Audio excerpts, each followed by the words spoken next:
ఒక 24 ఏళ్ల అబ్బాయి రైలు కిటికీ నుండి బయటకు చూస్తూ, నాన్న చూడు, చెట్లు వెనక్కి వెళ్తున్నాయి అన్నాడు.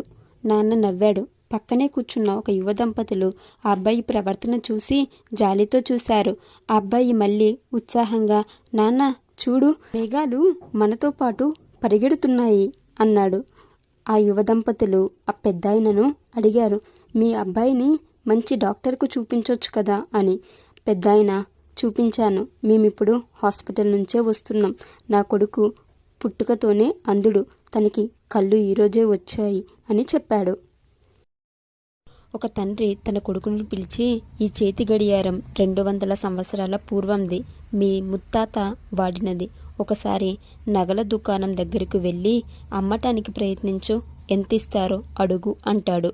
కొడుకు నగల దుకాణంకి వెళ్ళి అడిగితే, చాలా పాతది కాబట్టి 150 రూపాయలు ఇవ్వగలం అంటారు. అదే విషయం తండ్రికి చెప్తే, ఒకసారి పాన్ షాప్ దగ్గర అడుగు అంటాడు. పాన్ షాప్ దగ్గరికి వెళ్ళి అడిగితే, బాగా తుప్పుపట్టి ఉంది, 10 రూపాయలుకి కొనగలం అని చెప్తారు. ఈసారి తండ్రి కొడుకుతో మ్యూజియం దగ్గరికి వెళ్ళి అడుగు చూడు అంటాడు. వాళ్ళు అది చూసి, ఇది చాలా పురాతనమైనది మరియు అరుదైనది, 5 లక్షలు ఇవ్వగలం అంటారు. అప్పుడు తండ్రి కొడుకుతో, ఈ ప్రపంచం చాలా వైవిధ్యమైనది. నీకు ఎక్కడ విలువ ఉండదో అక్కడ ఉండకు. అలా అని వారి మీద కోపం వద్దు. వారితో వాదించి కూడా ప్రయోజనం ఉండదు. నీకు తగిన విలువ దొరికిన చోట ఉండు అని చెప్తాడు.